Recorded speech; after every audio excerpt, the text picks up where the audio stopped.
Namaste, everyone. I am Nena, a mother, a daughter, and a lifelong student of Venkat Sir's work.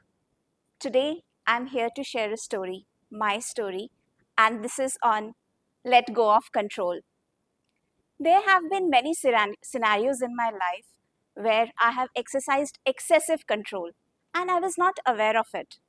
I thought I am doing because this is the way I care and show love. Let me take you to those multiple scenarios that I have. My first scenario, my office.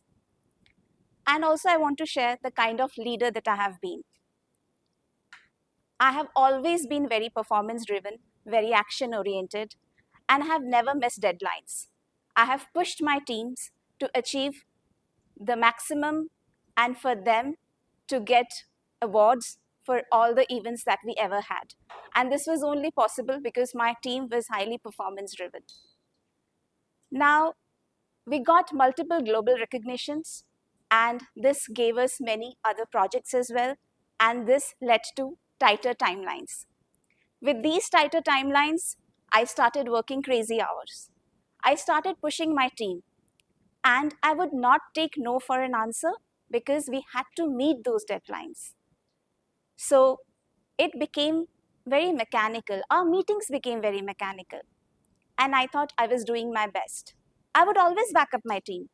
If they came across any issues, I was the first one to resolve, and I was the first one to protect them as well.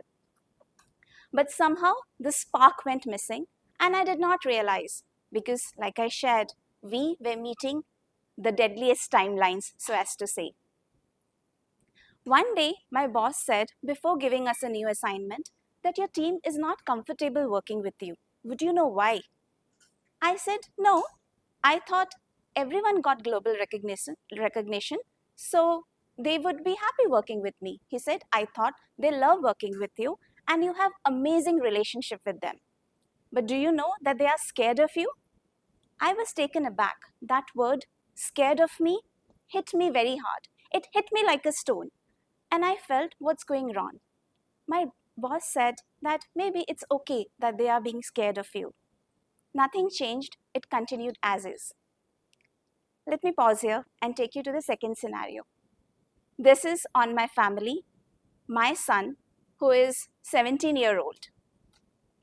He shares all his achievements, his failures, his secrets, whatever big and small, and is very comfortable talking to me. But one day he complained and he said, I feel you do not listen to me. And you know what? When I do not obey you, you take away my laptop and my phone. And I was like, I did not say anything, but I was like, this is my style of parenting and this is discipline. If he would not listen, I should take it back. Let me take you to another scenario. This is on friendship as well as relationship. Here, I feel I have been trying to give my best to the ones I love and care about. Now, if anything do not go the way I envisioned it to be, I would cut off. Before that, of course, I'll give my best. I'll try to give my best.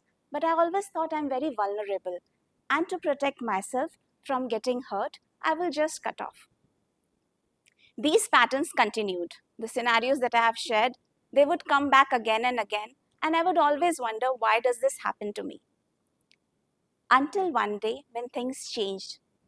I read the book Inspire, Impact, Ignite, and I realized the missing element that led to all these situations.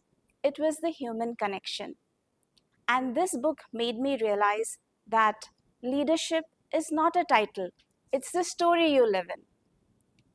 And the entire human connection that went missing, it also made me realize that when I feel insecure and when I do not envision the way things it would be, I just tighten control.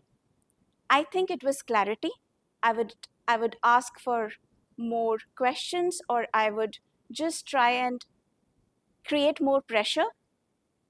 And I felt it is just a clarity, nothing more than that.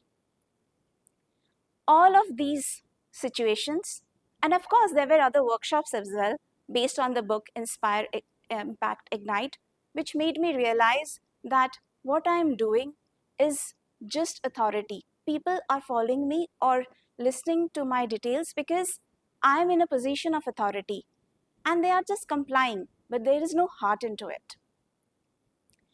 So now I realize that before doing anything, I ask this question: who am I without this title? And that makes a lot of difference. I also realized that leadership is not about authority. It is not about control. It is about giving space to the people you work with. It is about giving them a very safe environment so that they can thrive and I can enable them to being a great leader. And that is what leadership is all about. Definitely, I'm constantly evolving. This is a daily choice that I am making over here. There are days when I fail, and there are days I remind myself that leadership is not a title, it is a story that I have to live in. This is my story. Thank you so much.